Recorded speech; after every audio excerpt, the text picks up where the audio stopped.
Bonjour. Me voici. Ciao, bonjour. Ciao, Bonjour à bonjour. tous. Come vai? Va bien, ça va bien. Ça Merci va pour bien. votre invitation. Merci beaucoup. Merci pour vous d'avoir accepté notre invitation. C'est un honneur pour nous. Merci beaucoup. Pour moi aussi, c'est la première fois que je fais quelque chose de pareil. Jamais Merci beaucoup. fait. Merci beaucoup. À Merci l'étranger, beaucoup. jamais. Merci beaucoup. Alors, avant de parler de l'actualité de José Mourinho de cette saison, on va commencer par l'histoire et surtout l'histoire d'Alberto avec la Roma. Donc, c'était en 1975 avec Radio Roma, c'est ça? Donc, si tu peux nous parler du premier pas de cette expérience de Radio Roma et de cette époque-là. Une drôle d'histoire, parce que moi, j'étais musicien. Je jouais la guitare et je faisais de la musique pour les films et la bande sonore. Et puis un jour, on a eu la naissance de la première radio privée à Rome, qui s'appelait Radio Roma. Radio Roma.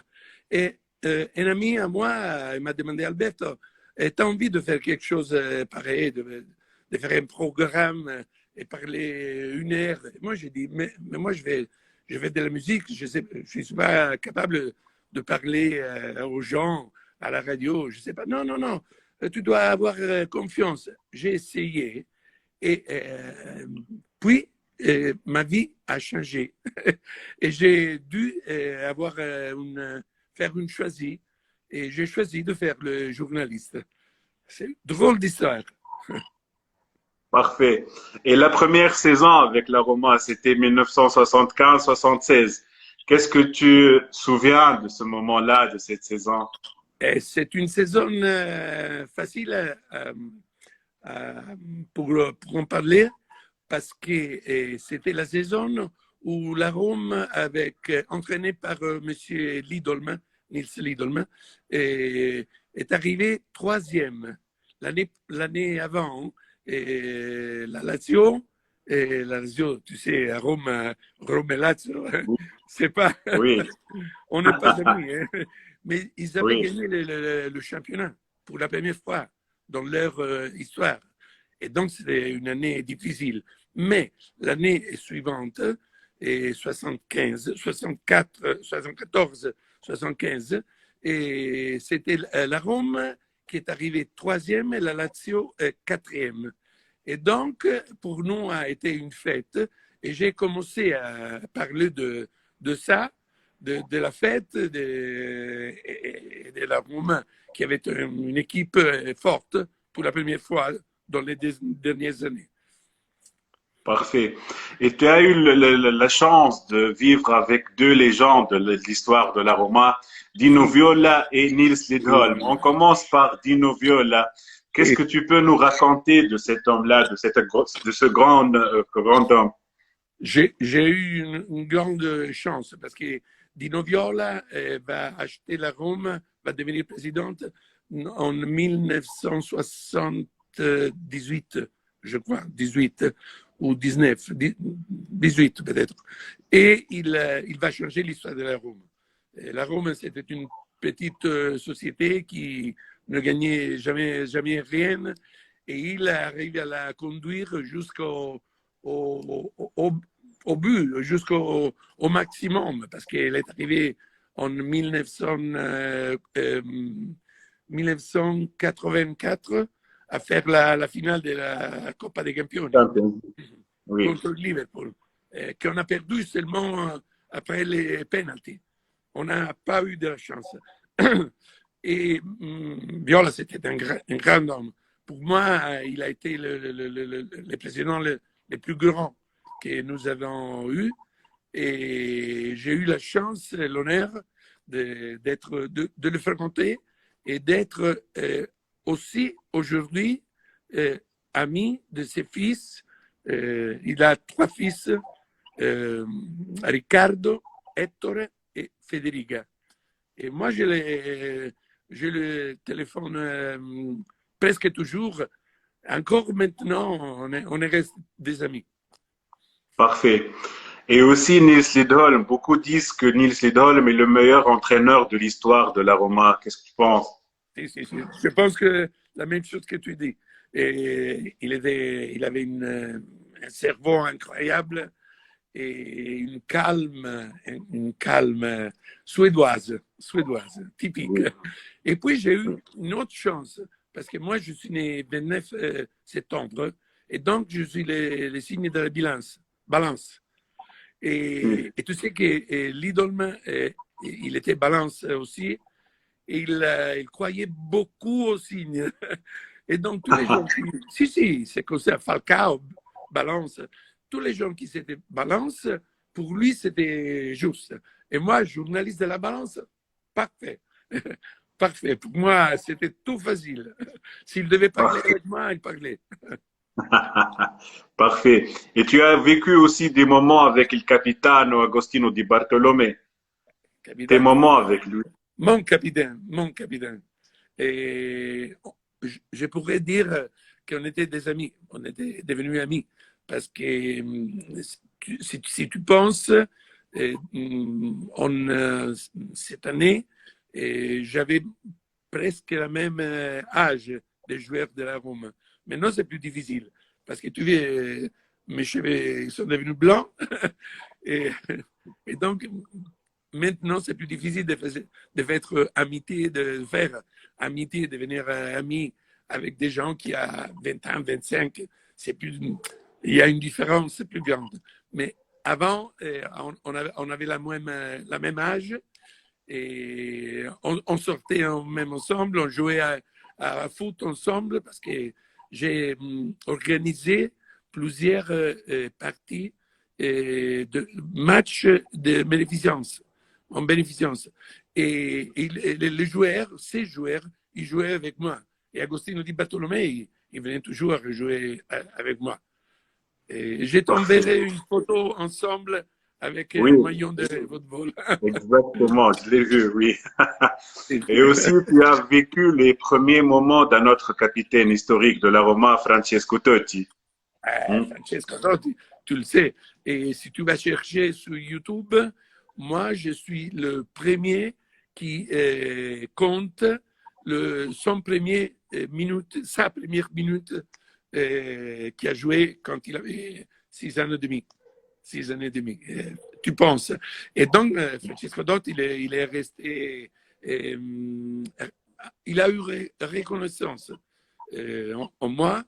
Et tu penses que chaque année, au mois de Noël, il me faisait un cadeau, son maillot. Et moi, je garde encore aujourd'hui, tous ces maillots qu'il m'a donnés année pour année, année pour année. C'est parfait. Et tes meilleurs moments, oui, et tes meilleurs moments avec Dino Viola et Nils Lidholm, le Scudetto, la finale du Champions, c'est laquelle? Scudetto, mais finale di Champions, c'était triste. C'était triste parce que, tu sais, on l'a disputé allo Stadio Olimpico. Cette année, on jouait la finale allo Stadio Olimpico. Et donc, la seule fois que la Rome est arrivée à jouer la Coppa dei Campioni, elle a disputé la finale. Et moi, j'habitais à côté de Stadio Olimpico. Tu penses, la finale à côté de ma maison. Et on l'a perdu de cette façon. C'était la douleur sportive la plus grande que j'ai jamais essayée dans ma vie. Parfait. Ça fait quelques jours maintenant, j'ai fait une interview avec Gabriele Ziantoni, c'est un écrivain Ah, je italien, savais. pour parler de Rudi Voller et il Tedesco Volanti. Qu'est-ce que tu peux nous dire de Rudi Voller, l'attaquant allemand?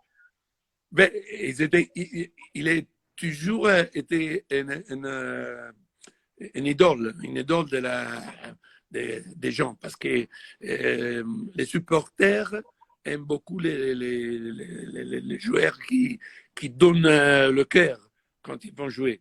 Et Rudi Völler, c'était comme ça. Le combat, il jouait, il s'impliquait beaucoup.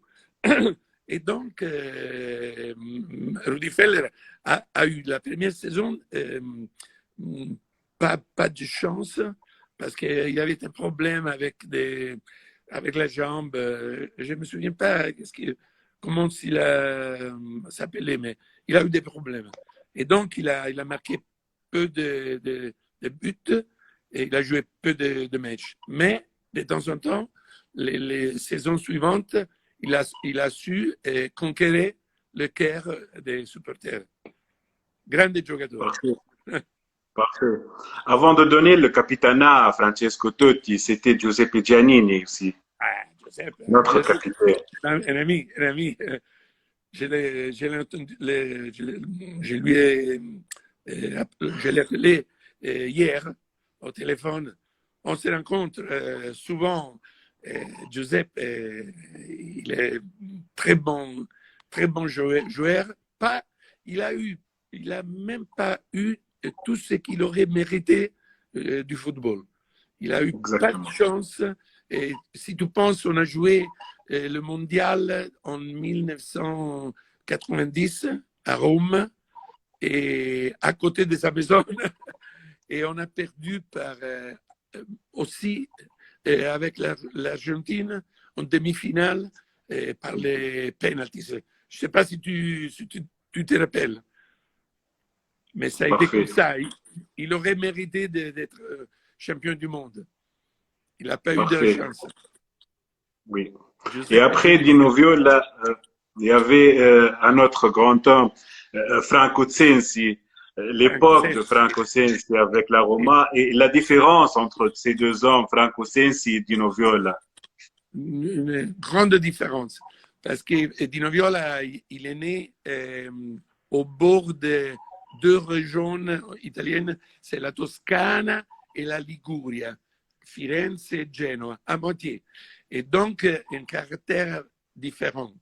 Et Sensi est Rome. Sensi est romain, un parfait romain, et avec ses défauts et avec ses choses belles.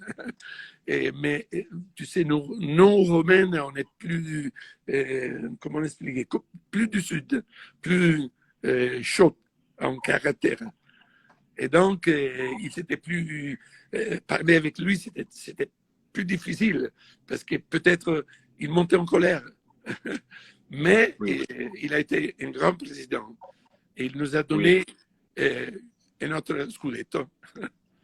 Oui, c'est ça. Donc, pour le Scudetto de 2001 avec Franco Sensi, avec une génération magnifique, avec Gabriele Batistuta, avec Fabio Capello, Bravo. tes pensées de ce Scudetto et tes mémoires de ce Scudetto historique de la Roma, le dernier déjà. Et le dernier scudetto est fils du scudetto de la Lazio, qu'il avait gagné l'année avant. Et, Exactement. si, et Sensi, il monte en colère et lui dit il faut gagner, il faut par force gagner. Il a acheté dans le même temps Batistuta, Samuel à la défense et Emerson. Ces trois joueurs, ils ont changé l'histoire de la Rome. Et l'année avant, on avait terminé au à la sixième place. Et l'année suivante, on a gagné le Scudetto. Et on est Parfait. Batistuta, Parfait. grande Omar. Parfait. Et tu étais toujours proche de l'atmosphère de la Roma, de l'ambiance romaine. Fabio Capello a déclaré qu'un seul scudetto avec la Roma est plus difficile que 10 scudetto avec la Juve. En fait, pourquoi la Roma est toujours loin des titres, loin de jouer pour les titres? C'est quoi le problème, en fait, réellement? C'est quoi le problème? Et je pense qu'il n'y en a pas il n'y a pas un problème seulement, mais il y en a plusieurs.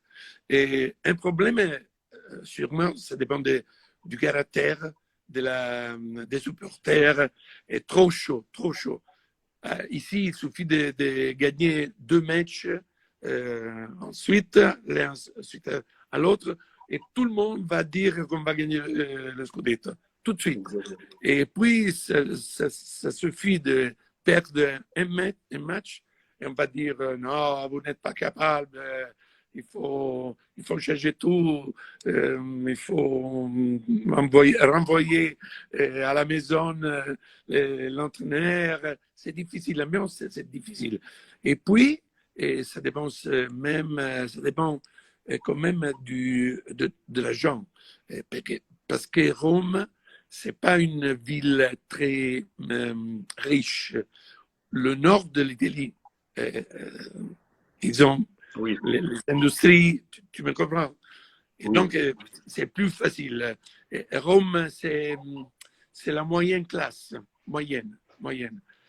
Et donc, oui, c'est plus difficile parce qu'on a même moins d'argent à disposition.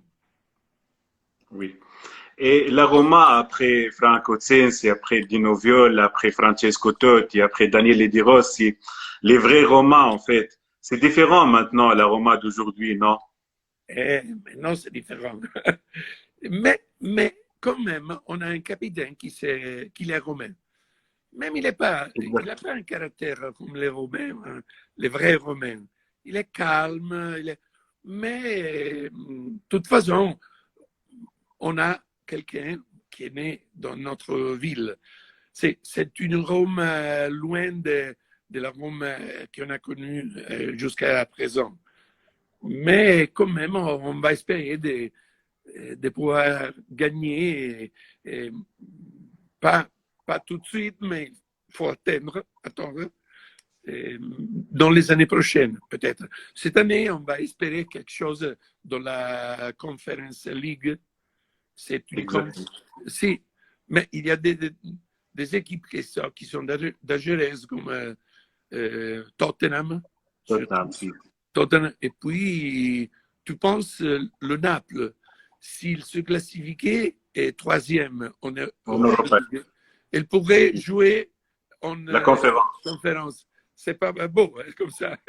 Oui. Pas comme ça. Et ils disent toujours que le problème de la Roma après le départ de Francesco Totti et de Rossi, et c'est le manque d'un vrai capitaine, un vrai leader. Aujourd'hui, on a José Mourinho et ils disent que José Mourinho peut être ce leader, ce Et capitaine-là. Qu'est-ce que tu penses?